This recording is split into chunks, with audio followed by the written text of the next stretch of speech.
Welcome back to Central Coast Disc Golf. This is round one from the 2023 Zootown Open presented by Innova Disc Golf. I'm your host, Nate Perkins, and I'm joined here with my good friend Connor O'Reilly. Connor, we're here in beautiful Missoula, Montana, the Lolo National Forest. What do you think of this spot? This is incredible. We're playing mountain disc golf on the Disc Golf Pro Tour. We don't really see it pretty much ever, so it's quite a treat to get a different style of golf, different set of conditions. This course boasts tons of elevation and some pine trees that'll make you think that there's a lot of airspace, but they are very grabby, will knock your disc down. Hole one is a par 3. You want to hit a nice flat shot as a right-hand backhand player, fade somewhere around where this drone is, and likely hit some branches and maybe drop down. If you gauge this one just perfectly, you can spike through cleanly, but kind of a Plinko job here on hole one. This is your Disc Golf Network feature card. First on the tee from Hawthorne, Florida, Garrett Gurthie. Garrett had a bit of car trouble on the way out here, flat tire, and then his truck actually fell off the jack. He's had quite a rough go getting out to Montana. Yeah, being constantly on the road definitely brings its challenges. This looks like a nice wide shot from G, probably looking to hit the tree canopy. Yeah, falls down, but kind of rolls away from the basket. Helena, Montana, 5-time Zootown Open champ, Christian Dietrich.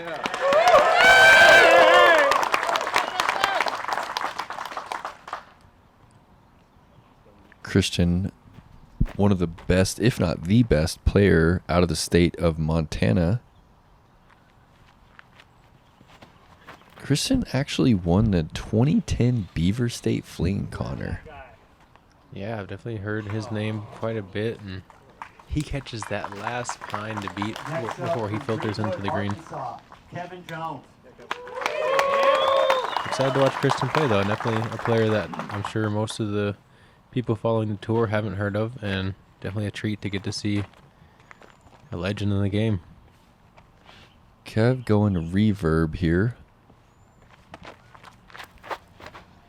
Kevin kind of has a new spark in him. He's kind of fallen in love with the game once again. And he seems to be playing free over the past month or so. Last on the tee from the Naco, Kind of smashes that deep. Last week's 2023 Portland Open champ, Adam Hammes. Yeah, I think if you really want to get on this firm, it's probably a good fairway driver shot, but you'll see a lot of players go with the driver. Adam gonna take your poison. He's gonna crack this force pretty hard here. Yeah, Nate, maybe like you alluded to with Kevin, him just seeing the level of play elevates, kind of just gets his blood pumping. He's a very competitive guy, and maybe that's just kind of what he needs to get that fire rolling. Adam, CTP.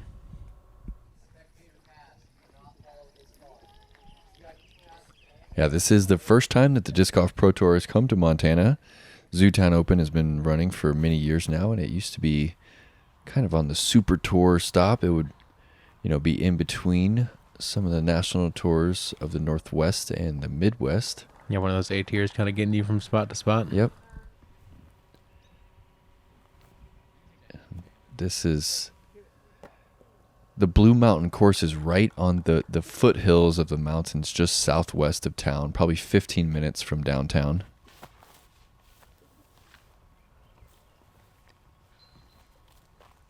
This course definitely a good mix of technicality and power. It's been a lot of fun, I think, for the players who have stuck around to play the event.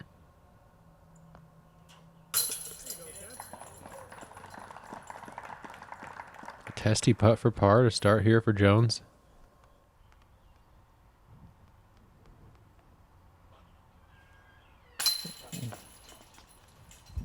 His routine seemed a bit different right there.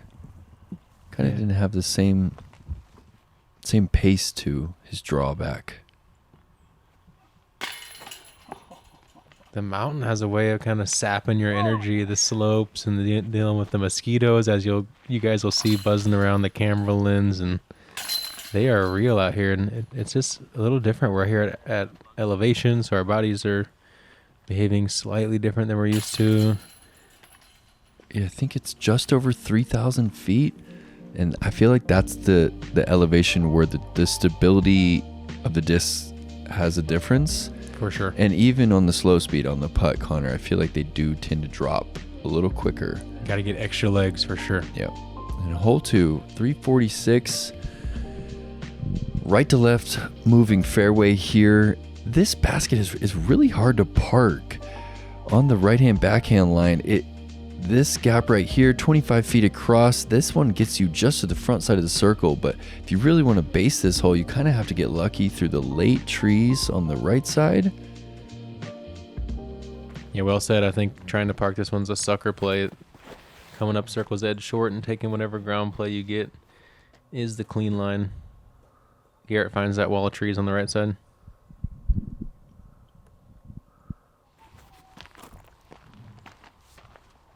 Yeah, and this is Kevin's new disc, the Feedback.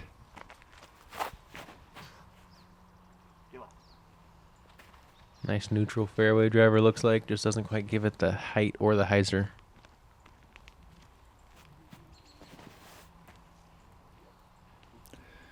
That one out of his hand a bit too early, but yeah, punches through to 40 feet short. Yeah, fortunate result from that misfire. God, Christian has that kind of Barry Schultz style reach back. Let me know if you... Yeah, I'll have to keep an eye on it a little more as the round goes on. It's kind of eerie how similar the right arm extension is.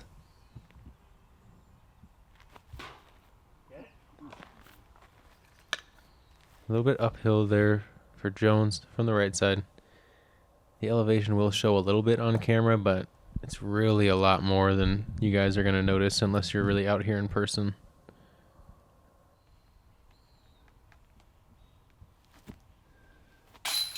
Oh, Adam thought he got the band, but continues on as it crawls just underneath. And you notice that he's going with the step putt now?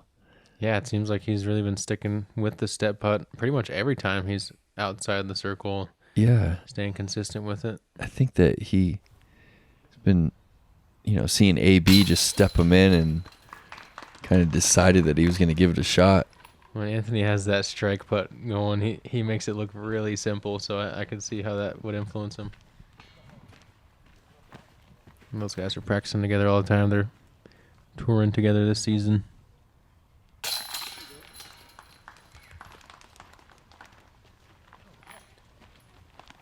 And Garrett playing out of a duck hunting bag, switching it up here in the mountains. Honestly, I made a couple switches to my bag, took some overstable stuff out, thinned my bag out, got the backpack on, got the bug spray going, so definitely got to make a couple changes. And here's a shorter par 4 in the third, 525 feet. The real trick, though, is navigating this pinch point and setting up your second shot. It's easy to find yourself too far tucked to the left or to the right. You got to choose your disc selection wisely off the tee and hit a nice flat angle, setting yourself up for a tunnel approach that just is slightly uphill the entire way. Yeah, pretty specific landing zone here. Another thing about this course is just you're not guaranteed good footing. Even if you land center cut, like the way that the grass grows and the way it gets matted down, and what a terrible reaction there for Adam. No, that's important to know because, yeah, like you said, the grass grows in these little tufts, and the center of that tuft is like 2-3 inches higher than the dirt around it, so it definitely affects your footing on every shot. And even these tee surfaces, I don't think there's one that's truly level throughout the course. Everything has a little slope, left, right, up, down. And Garrett, again, a little early out of the hand, and Kev just a hair late. Kev going mid-range there. I think he'll be looking at the right side of that gap. Yeah, those 2 pines that Kevin put himself to the right of, that Christian flies to the left of, are kind of the key points off the tee to focus on. If you can find yourself somewhere close to them, you're going to be happy. Oh, baby. Grenade, Connor. Our first look at the grenade out of Kev. He's going understable disc, you guys, trying to get this to pan to the right and kind of fly like a left-hand backhand spike hyzer type of shot, and that is It was flying back, actually. You called it. it was flying to the right, pretty solid there. If you choose a flippy enough disc, you can get it to flip out and pretty much fly flat. It's not going to have the same spin necessarily. Adam punches through to a putt. Christian asks to get lucky, doesn't quite do so. And we see a spike forehand kind of roller pan shot, not quite sure at a G. Yeah, that didn't look like a favorable lie, and he makes the best of it. Try and toss this Sonic in. Can't believe they made a Halo Sonic. Halo everything, y'all. Christian just pitching up. Didn't even look like he wanted anything to do with that.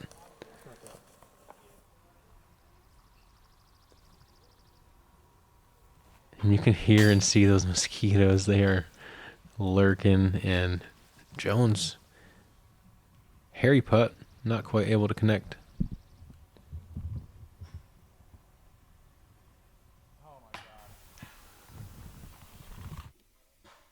Yeah, another putt that just seemed a little out of sync for Adam. I promise you guys, something about the altitude and the slopes out here just really change stuff, especially on the putting green. You gotta power through and stay super focused on this mountain golf. It really tests your endurance and your physical capabilities. Same timer. Can you imagine being a cameraman out there and having to stay still while you're getting lit by mosquitoes? I'd have a straight up net suit on. So that's a correct score. James Conrad is 4 down, 4 down through the first 3, guys.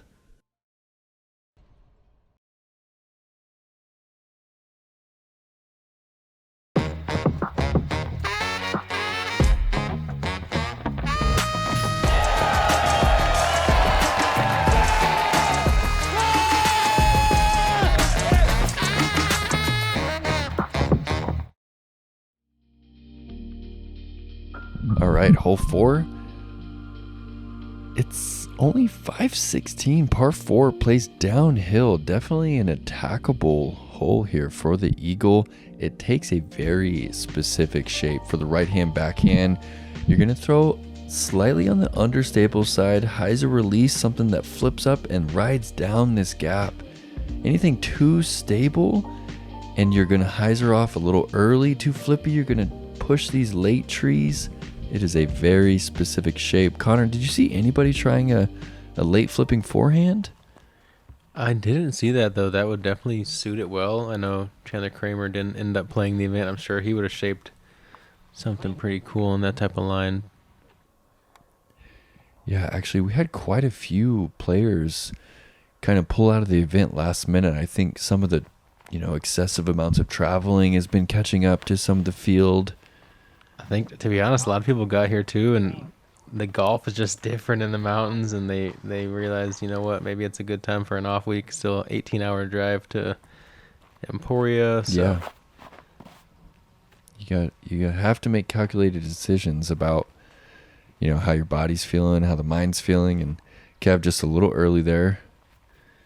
Christian gonna go a little bit flippier destroyer here, and he's getting this one to just snake around the last grouping of Ponderosas.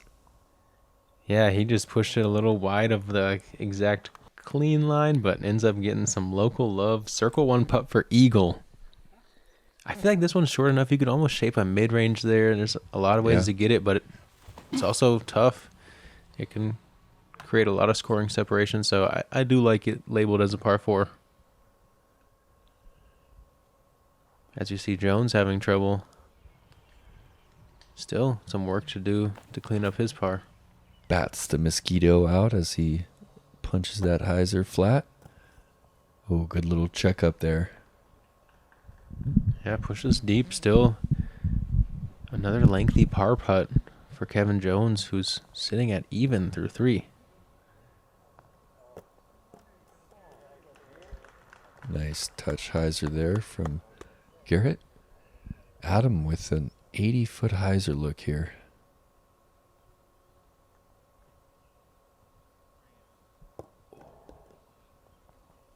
Nice gentle ground play, even though he came in pretty steep. Big putt there for Jones to stay at even par. He's made a couple of those already, so if he can start to throw some shots where he wants them, he's got the putter going already.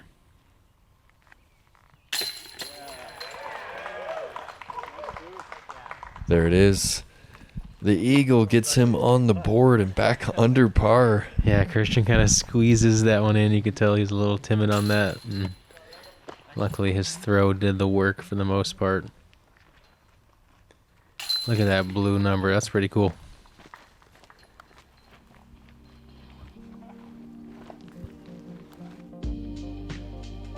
And hole 5.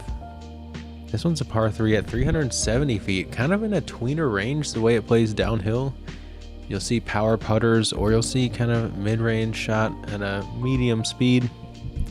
You really want to shape this one dead straight, but most players are going to try to get it to move a little bit from the left to the right just to be safe down left, and especially long in this basket. The hill slopes very steep, and you can find some troublesome spots. So it's a hole, though, if you can throw it well, it feels good to get the birdie.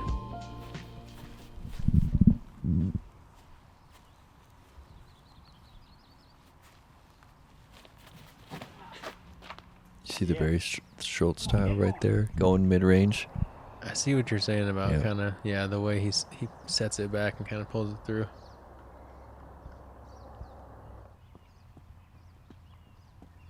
Was that Champion Classic rock out of... Yeah, it is. He's got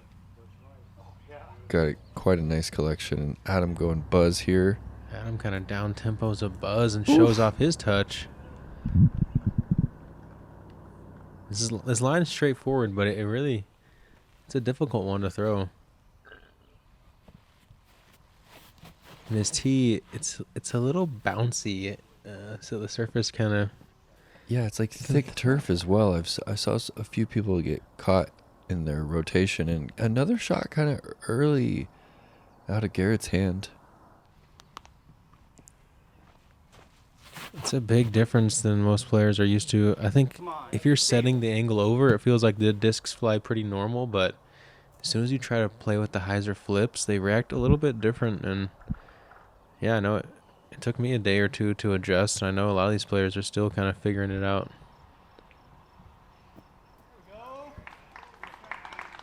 We spend so much time understanding our disc kind of at sea level. As soon as they do something we don't really understand at the high altitude, you maybe start to question things. And It really can be a big difference.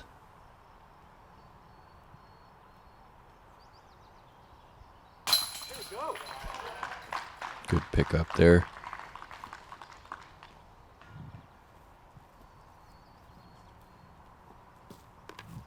almost felt like a slow start for Adam for a second, but now all of a sudden he's 3 down through 5. It's a good score. I mean, he missed 2 short ones too, so he could be perfect. Yep, and Kev gets himself on the board. I would kind of classify that as a slower start. Just one birdie through 5. Absolutely. I think at this point, Kevin's looking to have at least 3 birdies. But, like we said, he's got his putter going. Just made that one with the kind of depth behind it.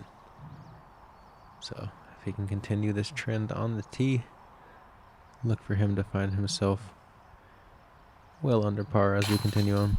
Yep, quality save. Putting on brand new disc catcher 28s this week.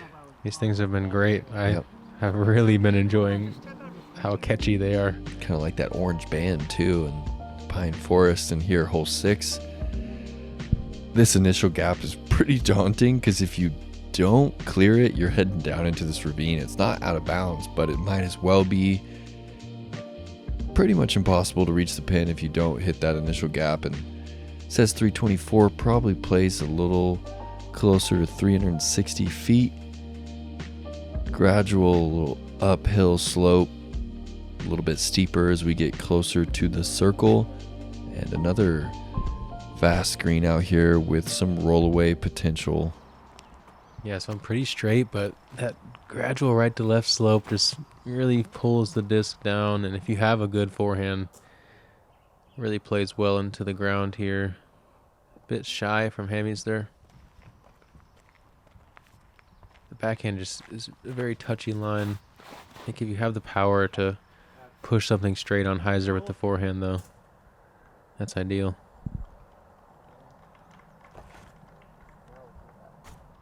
And if you clear that bush Kev did, you get a good jump. You can definitely give it an ace run. A little too overturned with that mid-range from Christian.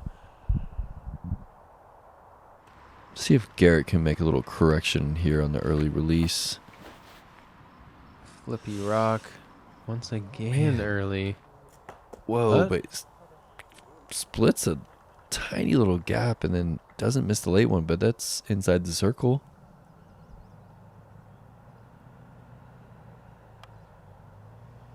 And Garrett's right in that range putting wise where he's really got to make sure to get good tempo and good lower body into the swing.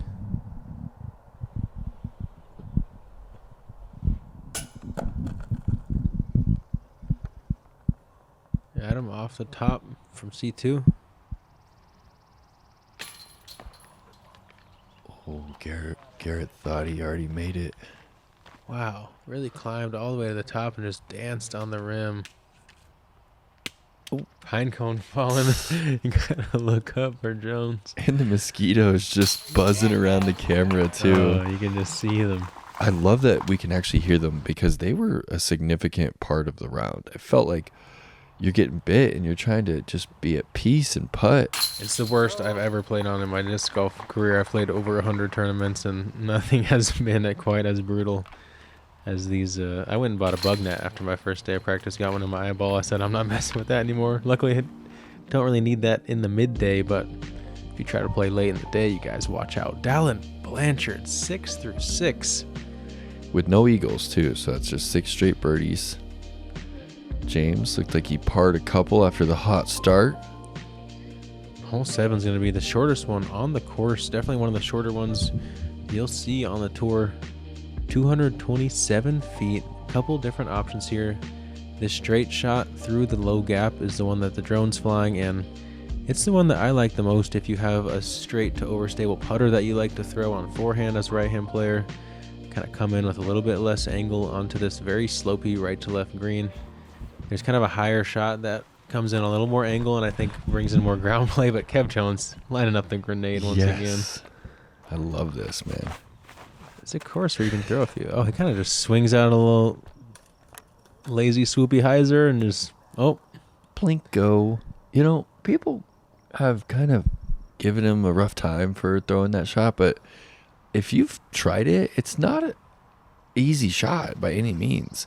It like hurts your hand to even try to throw it.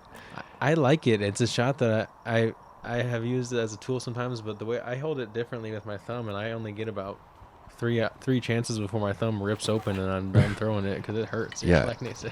It's definitely a skill, and he's dialed with it. I mean, it's not a guessing game, but Christian kind of throws the more common route. Little forehand with kind of a dumpy, overstable disc, probably gator. Garrett going kind of soft Firebird. Oh. No. Sit down. It's not. It depends. Oh, No he way. finds that slow edge with the fairway driver. And Well, you can't even really tell that it's that sloped, but while it does feel very unlucky for Garrett, I also do feel he's throwing faster disc, kind of on a softer line, coming in pretty steep. Not a lot of momentum on the disc. It's not spinning much, so a lot of times those slow, steep landings on these big hills like to roll away. I don't think it's as coin flippy as it could look to the outside eye sometimes. yeah, I think that's a great point. And sometimes it's hard to accept, and that is Adam's third missed putt inside the circle. Yeah, his long putts have looked great, but just those kind of more routine ones you expect him to make is where he's had a lapse in focus. Maybe just that hangover from winning that Elite Series last weekend in Portland. Elite Plus, sorry. Yep. Turkey for Kevin. All of a sudden, Kevin has come alive.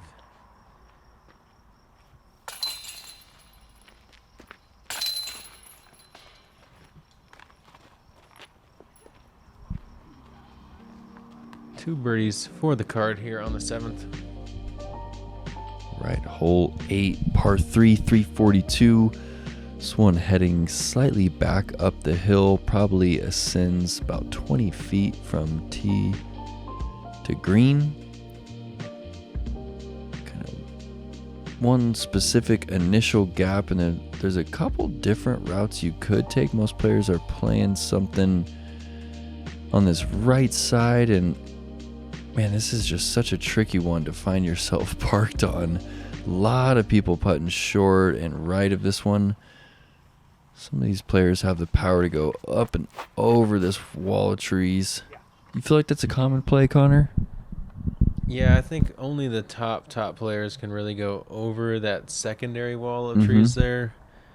I think a lot of guys are kind of trying to hit a flat, high shot out there and let it kind of stall fade to the left and drop. But Yeah. depending on what time you throw in the headwindy gust that we had today, you can really get some big varied results.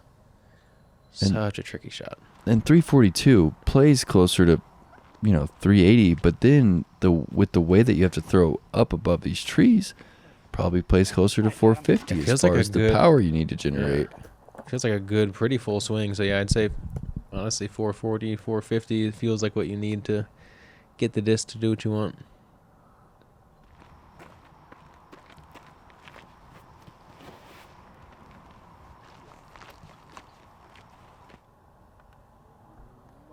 Oh, wow. Nearly dunks it. It kind of trickles outside the circle. That's a tester range. He hasn't quite had the hot hand going putting wise today, so let's see if he can capitalize for birdie to get to 2 down.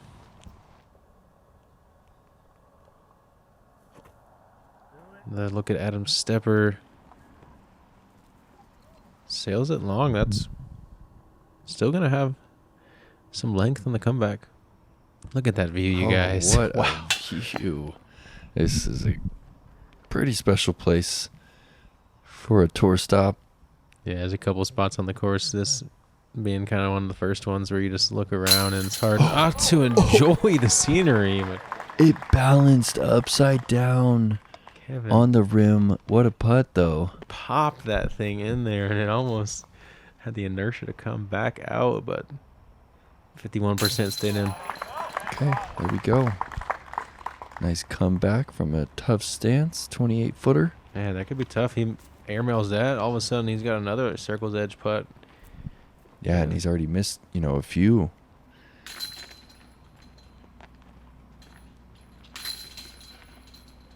Adam definitely seems to be playing with kind of a calmer, slower energy, I feel like, than we're used to seeing out of him.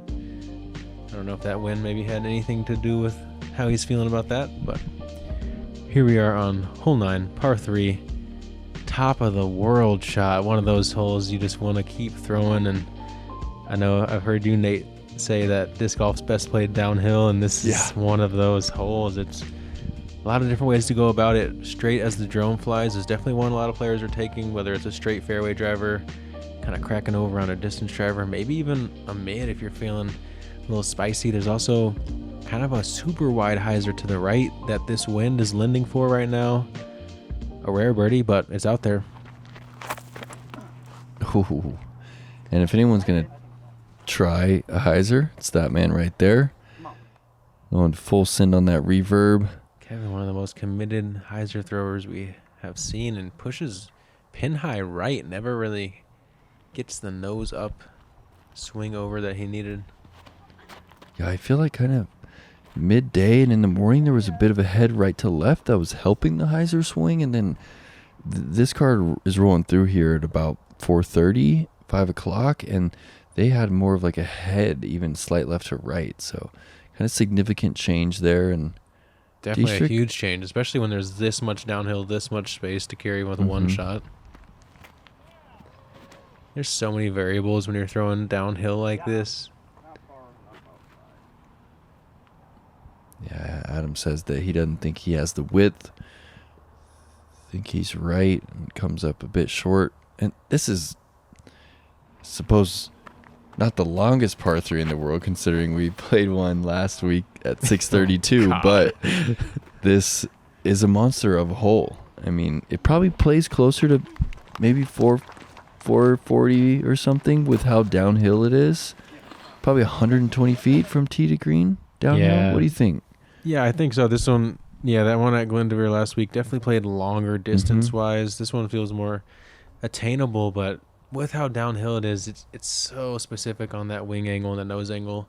And the Any late little trees, difference- too. True. You got to get kind of fortunate on that big pine tree there you see on the right side of the frame. Yep.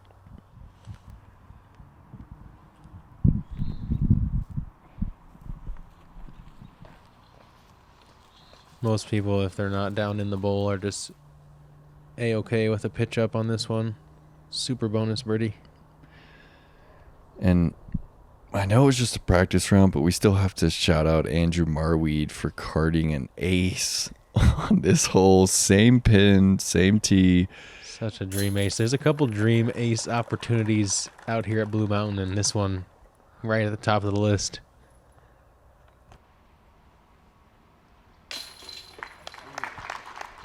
We saw 88 players play this hole today. Only 5 of them would net birdie. Colton Montgomery, Andrew Marweed picking it up after that ace. No ace blues for him. Cam Messerschmidt, Jake Hebenheimer, who I got to see get it, and Jake Brown. So good on you, fellas. I do have to get a shout out to Messerschmidt. He missed his first 7 holes and then birdied 8 and 9 when he showed up for his tee time. Those are tough birdies to get, so That's good pretty, on you, Cam. Pretty sweet That's rally. a baller thing to do. Man, slow card for Double G. Christian just 1 bogey on the round, and actually, that's the lone birdie. Pardon me, lone bogey on that front, Connor. Some quality golf from our card. Dallin Blanchard birdied the first 8 in a row, parred that difficult 9th that we just watched, and he's just 1 stroke ahead of JC, who carded himself an eagle throw-in on the 3rd. And big thanks to Central Coast Disc Golf for finding themselves in Missoula, Montana for the week, working hard up on the mountain. And from Connor O'Reilly and Nate Perkins, we will see you soon for part 2 from the Zootown Open.